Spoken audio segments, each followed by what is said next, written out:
Hey, Cubs fans, and welcome to a brand new edition of Cubs on Tap. I am Ron Luce, joined today by Joe Maris, and we are talking about a Cubs victory. The Cubs beat the Diamondbacks 8-3 at Wrigley Field today in those. Admittedly, they just keep growing on me, and I like them more, the City Connect jerseys. Yeah. But before we dive into the game, Joe, how you doing, buddy? How you feeling after a W today?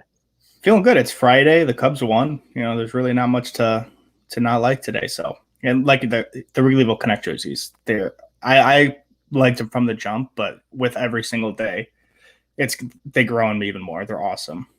Yeah, they continue to grow on me every time I watch them wear them. To me, you have to wear them though with the high socks because those socks are some of the best looking socks. Chris Bryant looks unbelievable in it. Oh yeah, that's why he's the poster boy, baby. That's why he's an express poster boy. And speaking of, for those that are watching, we're bringing the W back. Yep. The past is back. It's good because I haven't been able to put it on my hat in a while. But yeah, I mean, we'll just dive right into this thing. I mean, again, ladies and gentlemen, if you've been around before, by the way, hello, Aaron, Dope Red Beer. How are you, sir? Yo, what's up?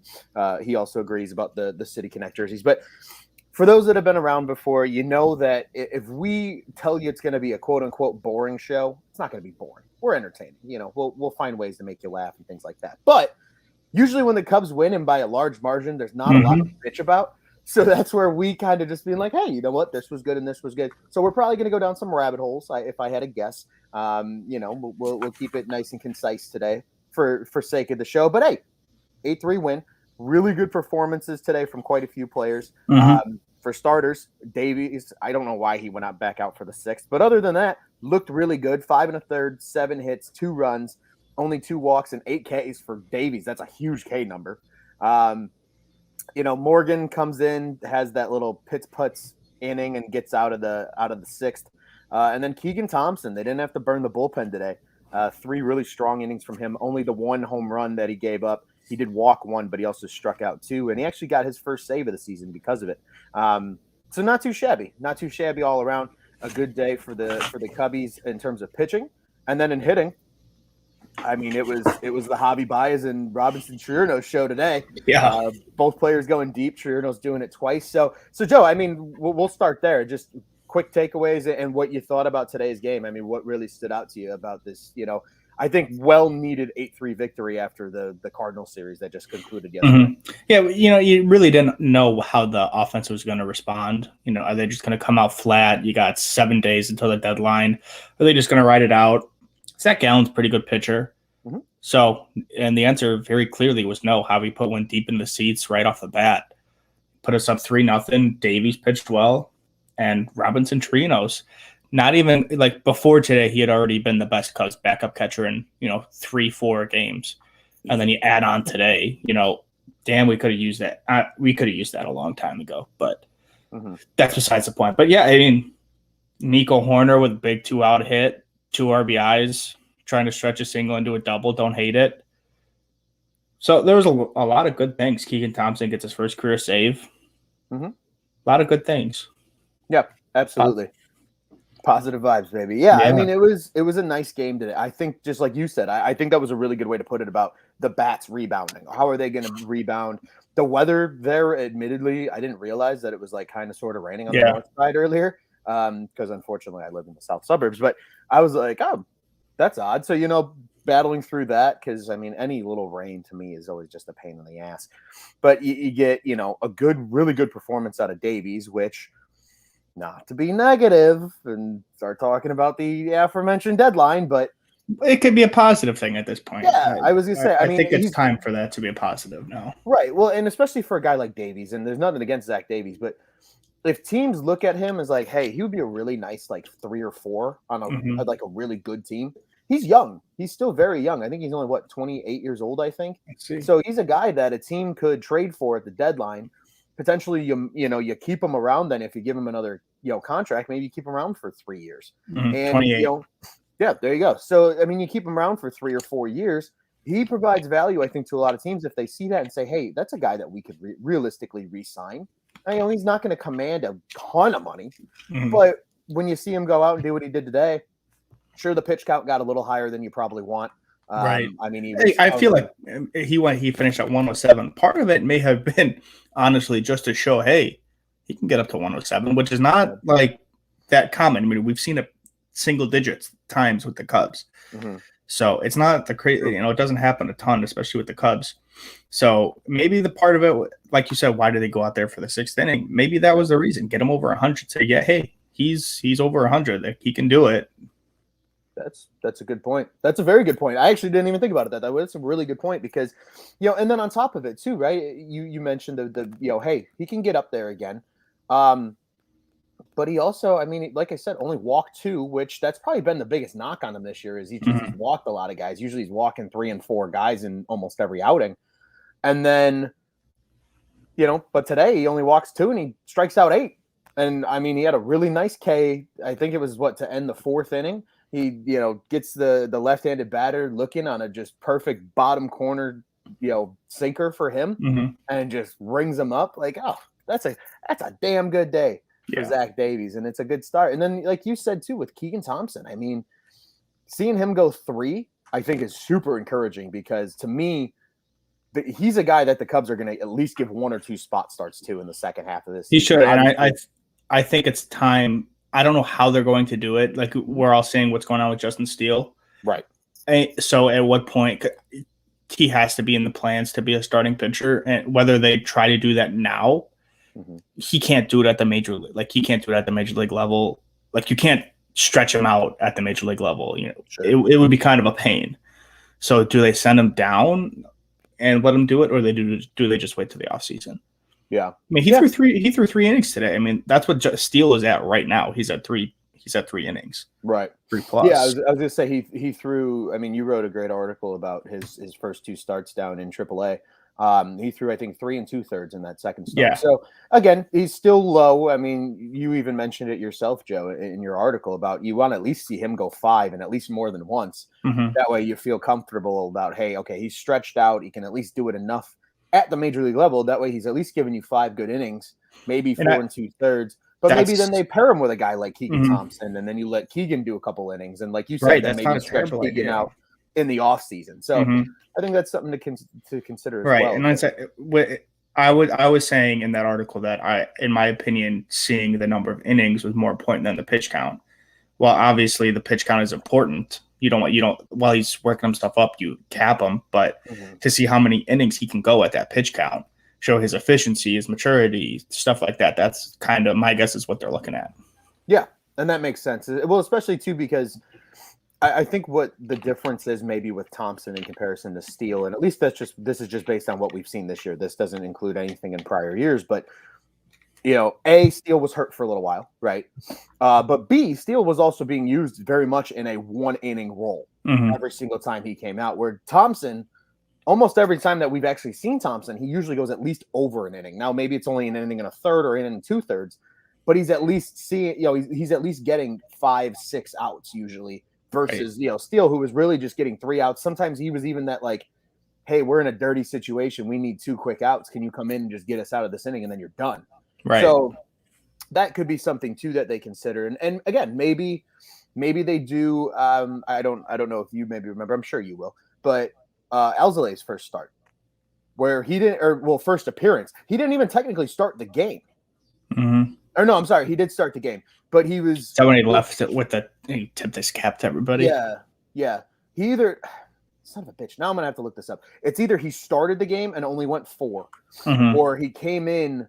I think he came in late because I think Chatwood started, if I remember correctly, went about 3 2/3. They brought Alzolay in. Alzolay went about 4 innings, and then they took him out, I think, in the 9th. And that's when he got the that sounds really right. Good. He was really good. Right. Dope Redbeard. Sorry, I saw this tweet too. Dope Redbeard just put a comment in there. Justin Steele just struck out leadoff hitter at 98 miles an hour. Oh, baby. You love to see. Oh, baby. Things you love to see. That's awesome. I mean, that's encouraging though. Like, I'm actually very, very we may add Justin Steele follows Cubs on Tap on Twitter. So, and you guys should too if you're listening. We're at Cubbies, the CUBBIES on and Tap. Follow Justin Steele. Why not? Yeah, and follow our boy Justin Steele.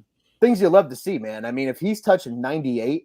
And again, in a starting role, like this isn't him just saving his gas, because I mean, we see it all the time, right? Starting pitchers, if they're going to go long into games, they're not necessarily going to throw gas if they think they're going to get tired. Clearly, Steele's like, no, I'm fine. I can hit 98, and anytime you got a lefty hitting high 90s, and then eventually we'll have Marquez at some point. Fingers you would crossed. hope so. Fingers crossed. He scares me right now. There just hasn't. I think there hasn't been any news about him, which just makes me nervous. Same thing with Amaya. Like you have to seek out Amaya stuff, which it makes me think he's not playing well. Yeah. I don't know what's going. Well, Amaya's been hurt. Okay, so maybe that was it. They've both been hurt, and that's been the big issue. Because there's also quite a few other significant prospects for the Cubs that have been hurt. I think Cole Roeder's hurt now. Actually, I thought I saw that the other day. Yeah. Cole Hermosillo just got hurt today or yesterday. Really? Yeah, that's not good because that's a guy that we probably will see at some point in the second half. I mean, he's batting like 320 right now in AAA. Yeah. I mean, he's just hitting the shit out of the ball. But no, I mean, realistically, this has been a tough year, I think, for the Cubs, not only on the major league level, but also on the minor league level, because most of their top prospects have been injured. Marquez is injured. I don't think Marquez has even played this year, has he? I don't think he has. I don't even think he's pitched yet. And so that's what really sucks about 2021 with what happened in 2020, because now, I mean, this is effectively 2 years of development that some of these guys are losing right now because of the injuries.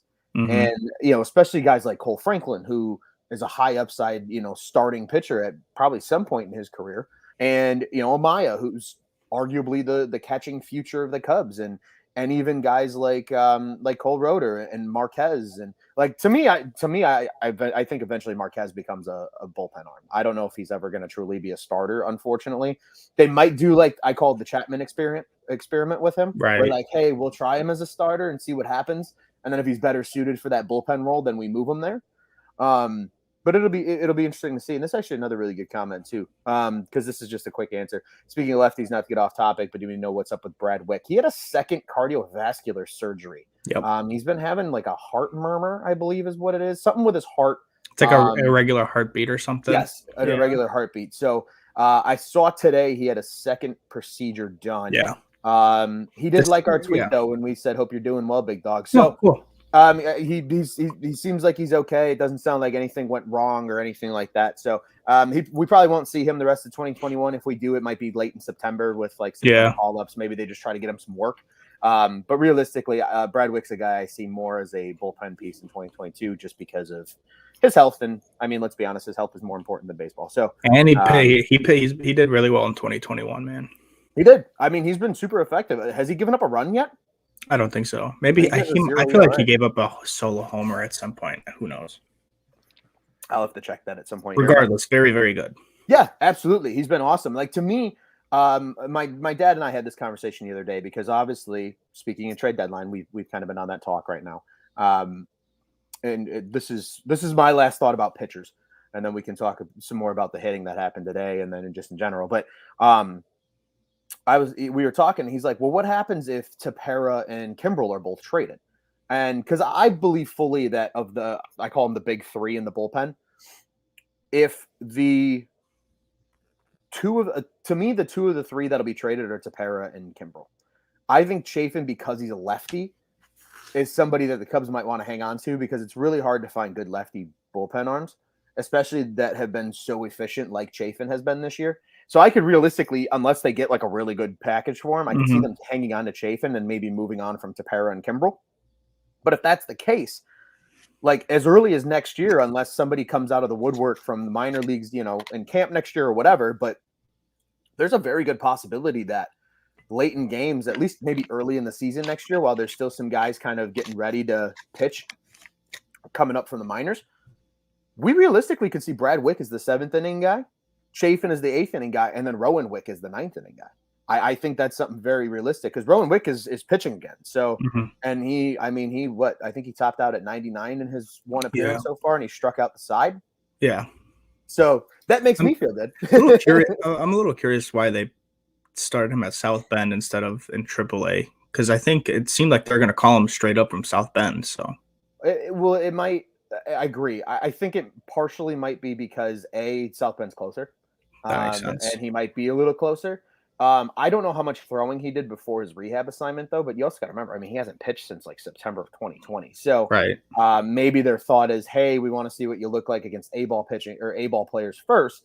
Then maybe they go, all right, we'll bring you up to Iowa for 2 or 3 games to get you some work, and then move on. To I mean, there really is no rush. No, not at this point. Nope. I mean, it would be nice to see him hopefully in August, because realistically, the Cubs are still going to win ball games. Right. I mean, even bad teams still win games. So, like, they're going to need somebody to close. And the Cubs are not going to be bad, They're not going to be egregious. Right. Yeah, they're not going to be egregious. They're going to win games. Sure, they're probably not going to. They'll realistically probably hover around 500 for the rest of the season. I don't see why they can't hover around 500, and maybe they're 80 and 82 or 79 and 83 or something like that at the end of the year, like right around that. That 500 point to me is where this Cubs team can be, even with the sell-off. I mean, right. Unless they trade everybody, and Joe Blow is playing first base instead of Anthony Rizzo type stuff.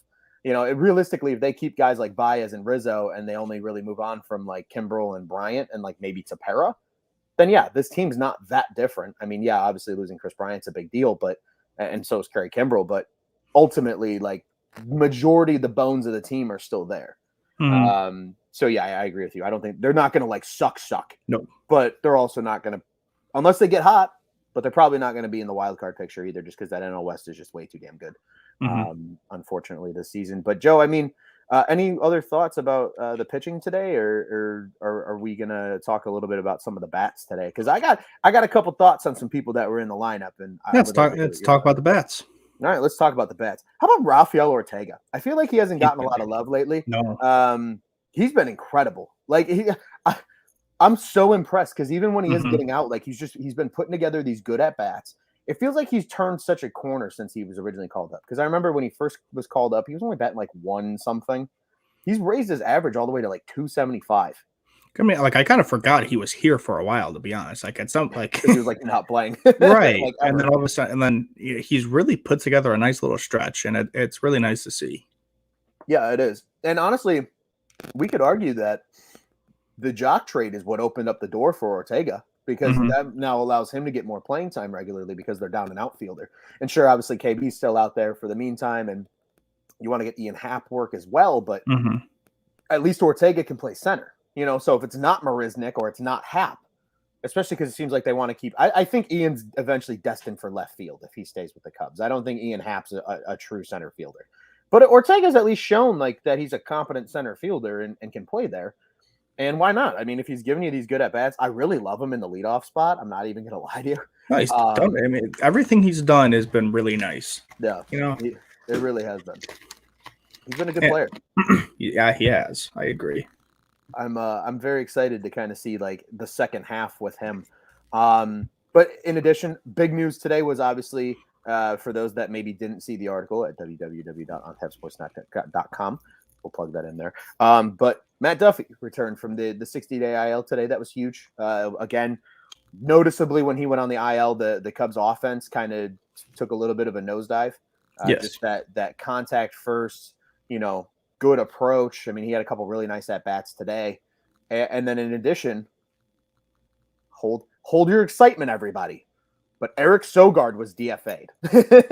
And I legitimately think more people were happy about that than they were about Matt Duffy returning. Yeah.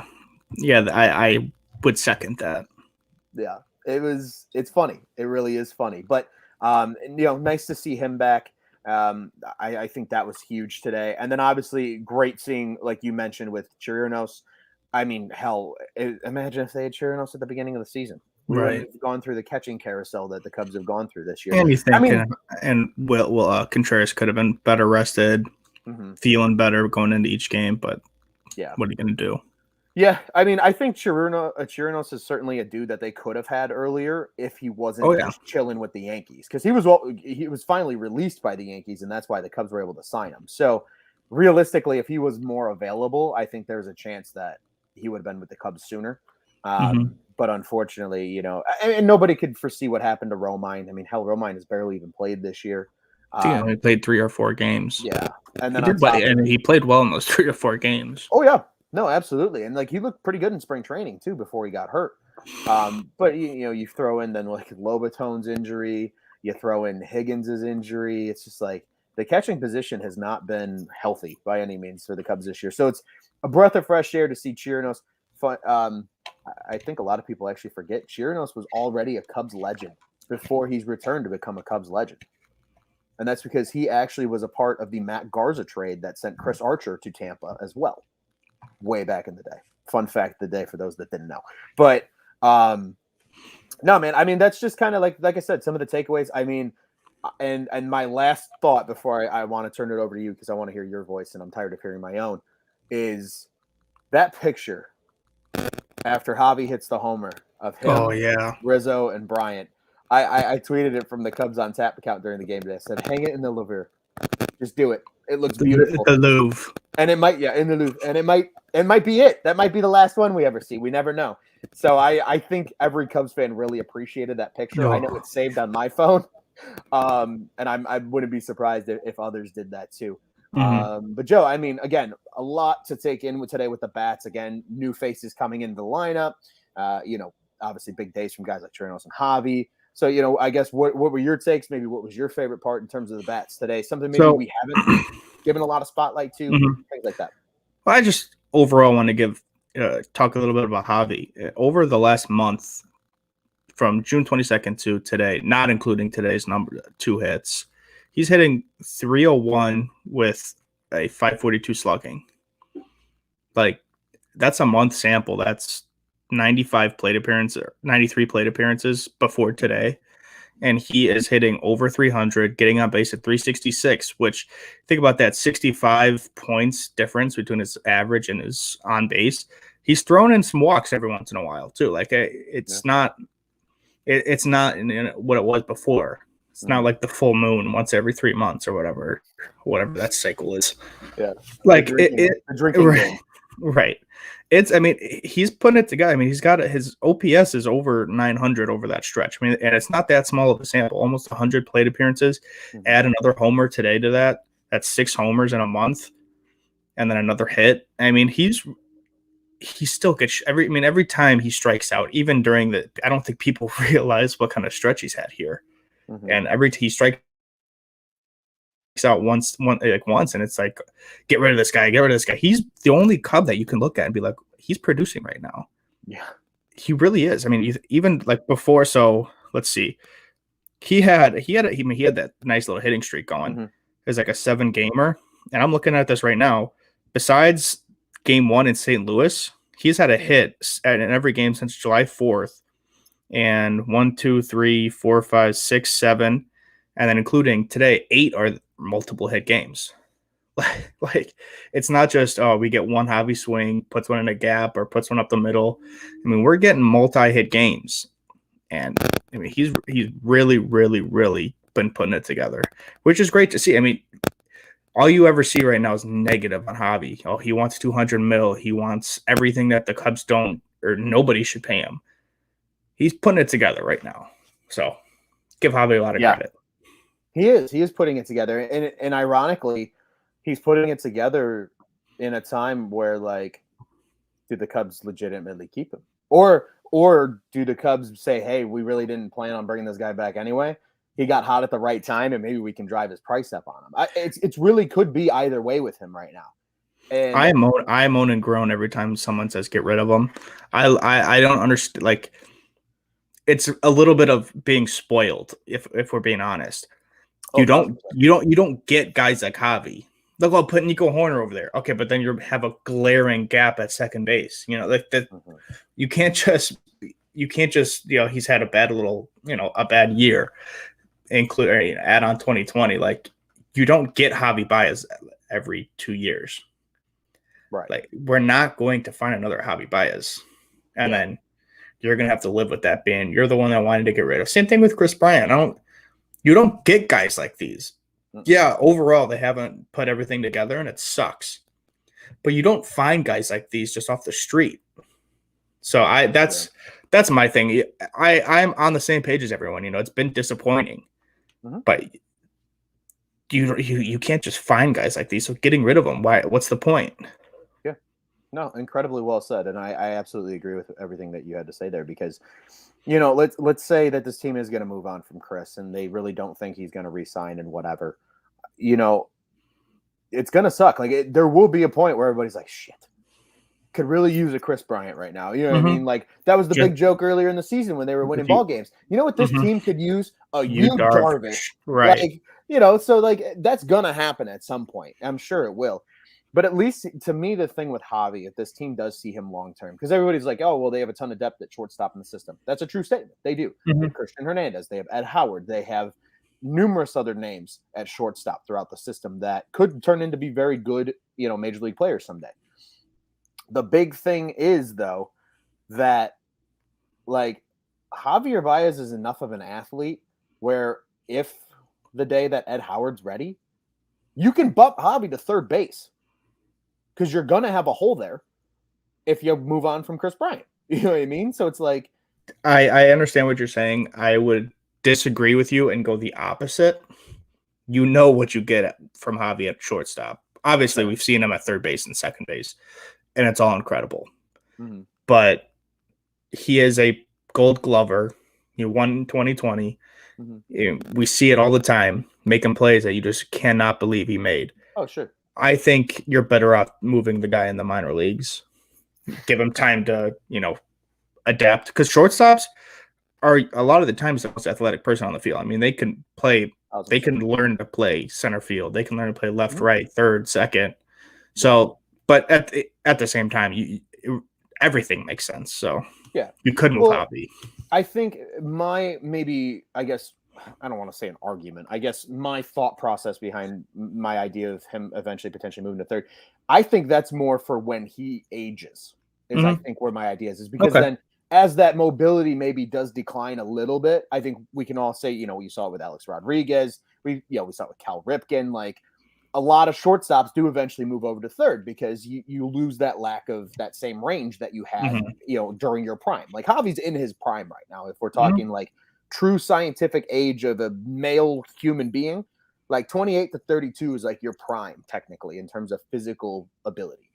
And you know, and again, Ed Howard and some of these kids in the minor leagues are not going to be ready anytime before 2024. No, like they're years out. So you know, you do re-sign Javi. He's still your shortstop for at least the next 2 years, maybe 3.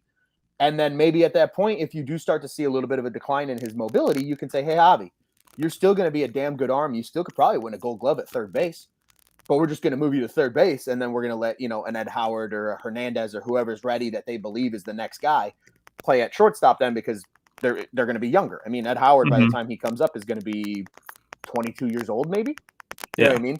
So, you know, when you're 22 and already coming out of the draft, they considered him the best glove in the draft, and that his glove was MLB ready. To me, that screams a guy that would be good at shortstop. Sure. Can you imagine that infield, assuming Rizzo stays? You've probably 4 Gold Glove caliber dudes on your infield. Then you got Javi at third. You got Howard potentially at short. You know, obviously that's a hypothetical, but then you got Nico at second, who was nominated for a Gold Glove, and you got Rizzo, who's the king of Gold Gloves over at first base, and Platinum Gloves because he's got one of those too. But like, it's just it's interesting to consider and think about with Javi. I feel like that's really going to happen. Like, just my gut tells me that Bryant, Kimbrel, maybe some combination then of like a Tepera, Chafin, Davies, one of those or 2 of those 3 might go. And then they hang on to guys like Willie, they hang on to guys like Rizzo, and they hang on to guys like Baez, and they keep them as part of that next core. And then, you know, maybe we do see a Brennan Davis next year. And then whoever, you know, maybe they do spend money in the offseason, go get somebody to, you know, fill in the starting rotation. You know, they're if they truly aren't rebuilding, which, again, if you believe everything you hear from the horse's mouth, and the horse in this case being Jed, it's a retool. It's not a rebuild. So if it's a retool, to me, especially if you have money to play with this offseason, I mean, trading Kimbrel alone is going to free up 16. To me, that means, hey, we're going to spend a little bit of money in the offseason. We're going to try and at least be somewhat competitive in what will probably still be a pretty weak NL Central even next year. Because I fully believe the Reds are going to get worse because I'm just waiting for Nick to opt out of his contract because he has 1 year left, I think, where he can opt out of that 4-year deal with the Reds. So you know, especially after the year he's having, you know, he probably opts out and tries to go get more money somewhere. So they're going to get worse inevitably. The Pirates aren't doing anything in the next 3 years. And really the only teams then are maybe the Cardinals, because they do have some talent coming along the way, and the Brewers, realistically, as long as they don't have a huge drop off either. So I think in 2022, the Cubs can not go crazy, spend some money, and start filling in with some youth and be up there and competitive, and then really look toward like 2023 and beyond of like, hey, we're going to be back. We just need to move some pieces around and figure out what the hell we're going to do. But I've been talking too much, Joe. So what say you on that idea about, you know, with the Javi and the Rizzo, and maybe what's your, I mean, obviously I think both of you and I can sit here and agree that we'd love KB to stay and extend, but given the reality of what's probably going to happen, you know, what do you think is like the most realistic scenario with some of these guys? So I think you hit it right in the head. I agree with you that Javi, Rizzo, and Willie are the guys that'll likely stay. So I mean, if Javi's value truly is not what he thought it was, or what everybody thought it was at the beginning of the year, if he's going to take less money somewhere, I just feel like it's going to be with the Cubs, So that's my thoughts, and I think he wants to be here. I think Rizzo does not want to go anywhere else. I think he will. Same thing with Willie. I think they just want to be here. Especially if it's truly a retool, because you're not going to get free agents if you're planning a rebuild. You're not going to get good ones, at least. Right. So if you're legit on this retool, show it off by going to get someone. Right. Show it off by taking a chance on someone. You saw Taijuan Walker get damn near nothing. He's putting it up. Obviously, you don't predict that, but it was almost he got like a 3-year deal, right? Yep, 3 years, and it was like, I think total it was like $33 million over. Right, like years. Those guys are out there, like nobody before the end of 2020 was like, oh, Taijuan Walker, free agent, like can't wait. There's plenty of guys like that every single year. Go out and make a big a big splash somewhere. Show everybody that you're real about this retool. So I think that, and I like you said, I do think Willie, Javi, and Rizzo, though, I don't want to part with anybody. I really don't want to part with Rizzo. Yeah. I think too, on top of that, just to further back up kind of where you're feeling that is just like, because of Rizzo is how good he is, and he's the model of consistency and all of that, and plus his defense and everything too on top of it. It's just like, he's probably, I don't want to call him the most difficult to replace, but he might be the most difficult to replace in terms of his skill set. You know, like, especially in theory, if you do move on from Javi, you do have the opportunity with a lot of other really good shortstops this offseason if you're willing to pay somebody. You have a Carlos Correa, you have a Trevor Story, you have a Corey Seager also out there too. So, you go, okay, well, at least there's options. You know what I mean? It's like, it's like when you go to the grocery store, right? Milk is a pretty generic ass thing. That's kind of what like first base is for the Cubs. It's like milk. Okay, it's Anthony Rizzo. You know what I mean? Like, and there's not a lot of other guys that are going to be able to come in and replace what he does. Where Javi is right now, it's like your favorite beer section at the grocery store, because you got Miller Lite, you got Bud Light, you got Coors Light, you got Busch Light, you got all of that. There's other decent options out there that are all kind of the same, a little different here and there, but they're all kind of the same. See, that's what we do here at Onside Sports Now. We relate everything back to beer, but like. There's a little more, to me, that's why Rizzo's more irreplaceable, because of the skill set, because of the defense, because of the leadership, because of just him as a person too. Right. I think at the core of it. So I'm right there with you. I would be by far the most heartbroken if Rizzo's gone. Because like, again, he's really the second coming of Mr. Cub. I mean, he's the new age Mr. Cub is really what he is. So that's the best way to describe him. Yeah, and I'm right there with you for it, but I'll tell you what, man. I mean, it was again a good game today. A lot of home runs, a lot of run scoring. Like you said, Nico getting in on the scoring as well. Seeing his average still chilling at 311 is a beautiful sight. Yep. But I don't have much else to say, so I'll turn it quickly back over to you. Any final thoughts about today's win before we go ahead and look forward to the rest of the weekend? No, let's just build off it. It's not. Nobody's changing their opinions on the Cubs because they beat the Diamondbacks. Just keep going, just build some momentum, have some fun. Weekend at Wrigley. What else, what could be better? So go out, just continue to build this momentum. They're facing Merrill Kelly tomorrow, who kind of dominated them. So go out there and, get a little bit of revenge. Yeah, I think that's a perfect way to put it. Just take care of business. And a couple comments I do want to quickly just kind of give some love to here. Dope Redbeard, mentioning about Duffy adding the contact depth. Yep, we all agree with that. Peter Zakis 10 says, when is Bodie back? I haven't heard any update on him. I would imagine sooner than later, but I have no idea. And then, Chirino's kind of becoming a favorite. I think a lot of people are starting to enjoy him. And then, do we change our minds if we sweep and the Chicago White Sox sweep the Brewers? Asking for a friend. Unfortunately, I don't think so. But we could try. I'll talk myself into it if I have to. But hey, I'll tell you what, though. This is the one weekend. I'm actually, ironically, I will be in Milwaukee tomorrow with a bunch of buddies for the White Sox game. And I'm rooting for the White Sox to win because I hate the Brewers. Everybody's like, oh, but it's the White Sox. Well, guess what? They're not a real rival. They're in the AL. Yes, they're a geographic rival because they're in Chicago. And this is my final thought.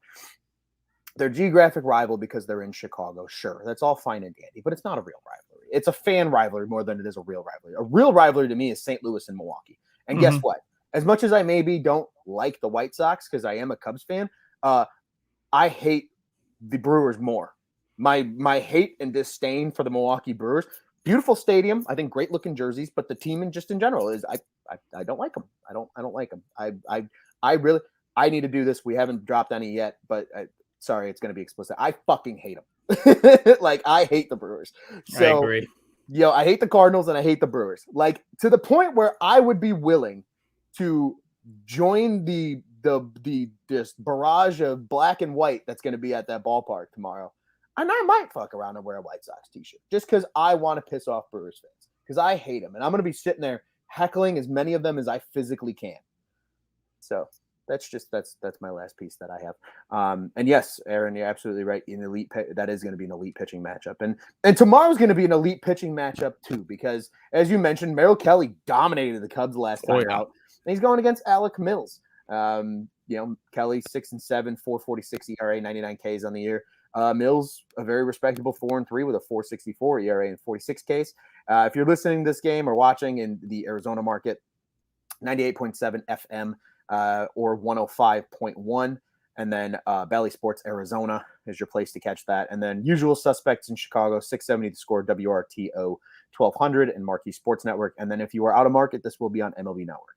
And it is another beautiful 1:20 start at beautiful Wrigley Field on Saturday, July 24th. And then I will just say quickly, Sunday's game, also a 1:20 start because we won't have a show tomorrow. 3-6, Caleb Smith takes the mound for the Diamondbacks.